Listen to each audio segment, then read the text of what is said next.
څوک چې د مسجد نبوي د چا قرات چې روزانه رسول الله اوري خراب دی او تخی دین زیاد بدبخت او کمبخت بل څنګه کې دی زما عزیزان 1400 کال وش 1400 کال رستو تکې ناشته او د پیغمبر د صحابه فیصله کې د ابوبکر او د عمر او د عثمان او د علی او د معاویه فیصله کې تاسو راشئ په قران لاس کې دی چې تاسو تر اوسه پورې خپل خزه سرم پورا جوړ راغلی دی خزه سره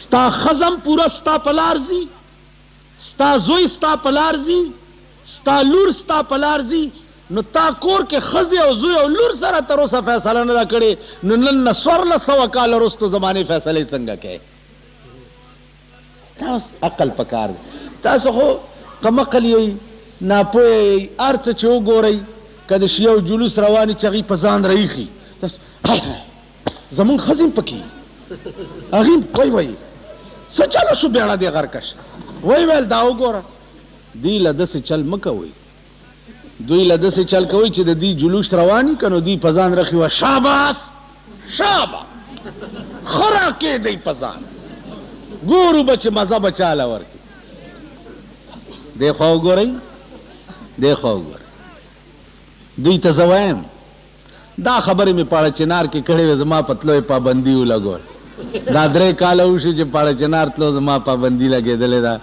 چې دا خبر کې دا خبره می کړي وي چې بیبي زینب د خیمه مخه ته امام حسین او شاه قاسم او علی اکبر علال کړي پراته او بیبي زینب سینه نه واله بلکې د ابن زیاد او د یزید مخه ته چلاړه نو تقریر یو چې ماذا تقولون ان قال النبي لكم چې رسول الله تاسو ته په قیامت کې وایي چې زمان وسو سرم په کربلا کې څکړي تاسو به ورته څه وایي دا تقریر د ابن زیاد گورنر او د یزید په مخ کې کړو زینب خو هغه بهادر وا چې د امام حسین په سر کې تار چولیو او د زین العابدین دمره ماشوم په غیګه کې سر زوړن کړو او بیبیانو سره په بند شام ته روان کړي ای خو سینې نه ویوالي ای خو ویر نو کړي نن 1400 کال وروسته دوی فیصله وکړه دوی وی چې سینه زنی چې دا زمونږ مذهب نه دی زمونږ سیاست دی که دا کار مونږ نه کو بیا مونږ پیژنې څوک نو دا ځان پیژندلو د پاره مطلب چې دا مذهب نه دی زما عزیزانو امام حسین او داغه 72 مرګرو په کربلا کې ځان نه والو یزید او داغه فوجیان وال په دې خبره پوهیږي نن دنیا د یزیدیانو نه ډکه ده دنیا د شمرانو نه ډکه ده کله امام حسین په سنت او عمل کوي نو غیرت پیدا کوي توري راوالي په هندستان ورمنډه کوي د خدای او د رسول او د امام حسین دشمنان دي په روس ورمنډه کوي د خدای او د رسول او د امام حسین دشمنان دي خبره ده کنه کله امام حسین بدل غستل غواړي نو د امام حسین بدل غزل راځي الکه زدوی تکله کله ما دا خبره باندې بیا ډېر خپشي پاړه چنار کې ما وی چې خبره دا چې په دې ما پوي کوي چې سړی لګي شي خپل خزه وهي نو خزه دې میړله خو گزار ورکولې نشي نو پزان راکی دي یوا دویمه خبره دا چې ځان وهل اجي کدا دین وی نو مونږ ته ثابت کړي قسم په خدای دې چې ما ته دا ثابت شي چې ځان والو کې جنت ته چې د دوی نه ځان د سه وام چې یاد ولري بلا خبره ده چې زه ملایم زه تاسو ته چې مونږ فرض دی نو زه په خپل خو بم کوم کنه حج فرض دی نو زه په خپل خو بم کوم کنه ها ګیره سنت ته نو بخپله بم پرېدم که نه. د دې مولیان چې د خپلو امیانو ته وایي چې ځان والو کې جنت دی، نو دا مولیان ولې ځان نه وایي؟ په شیعو کې دا مالدار او مولیان یو سپېړ ځان له نه ورکوي او د غریبو بیړۍ تباه شوې په ځان والو وایي. خبره ده. هغه ورځ ښار کې زمونږ ملګري ما ته وایي چې د 27-28 ته مونږ جهاد کانفرنس کوو، ته به م راځې. ما جهاد کانفرنس څه مطلب شو؟ وایي چې دا کابل دپاره مال ټیک ده. جهاد کانفرنس په پاکستان کې څه مطلب شو؟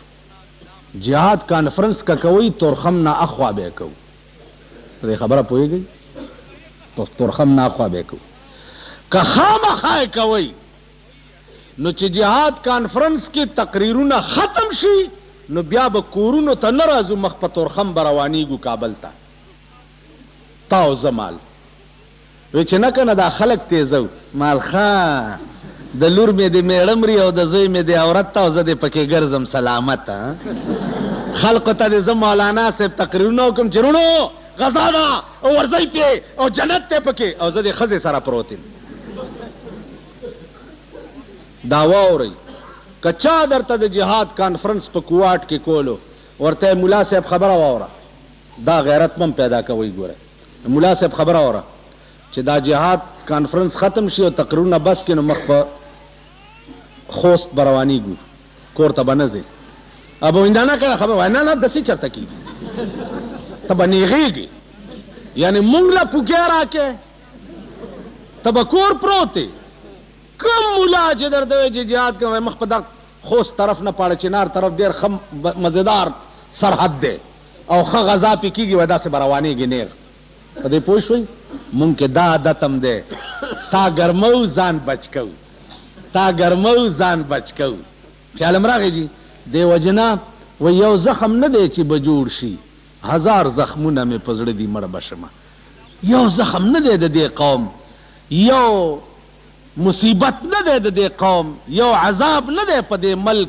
مختلف شکلونو کې په دې ملک عذابونه، د مولا رنگ کې په یو عذاب نازل دی، د پیرای رنگ کې په بل عذاب نازل دی، د میاتوب رنگ کې په بل عذاب نازل دی، د غجی رنگ کې په بل عذاب نازل دی.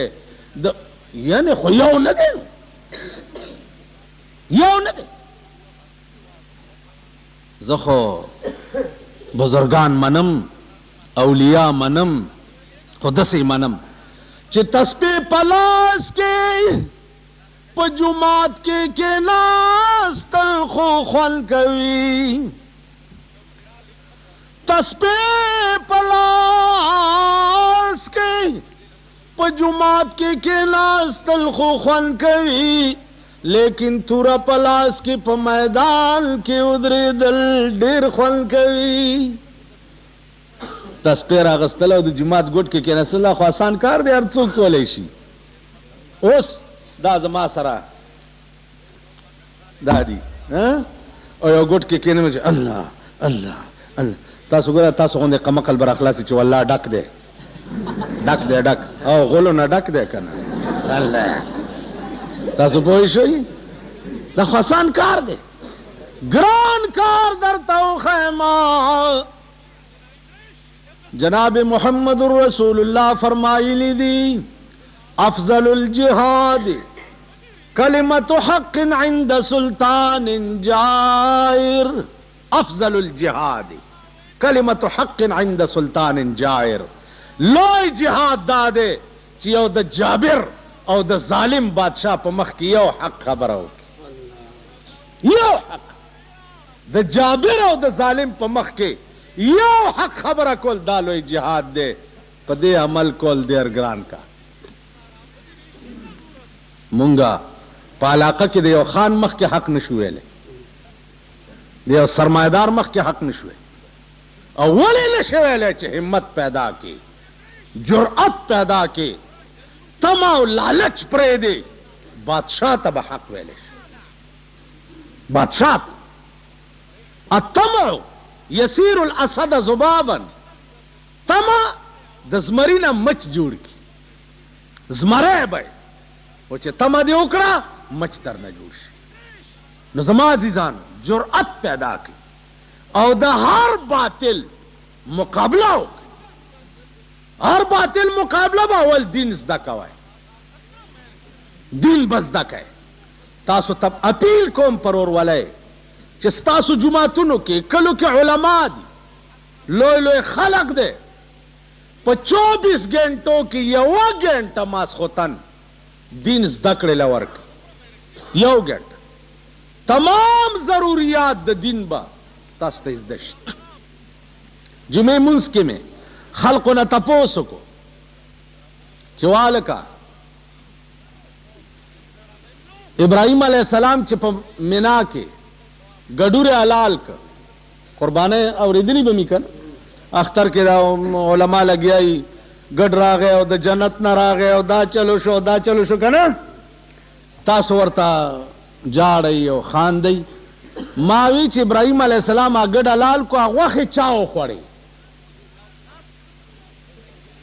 وخت چاو خوړی. مالائنده جمعې پورې تاسو ته مهلت ته چې دا مسله پیدا کړي چې ابراهیم علیہ السلام لا چې د جنت نه ګډه راغې ګډ، او قران ورته وی چې ونادیناه ان یا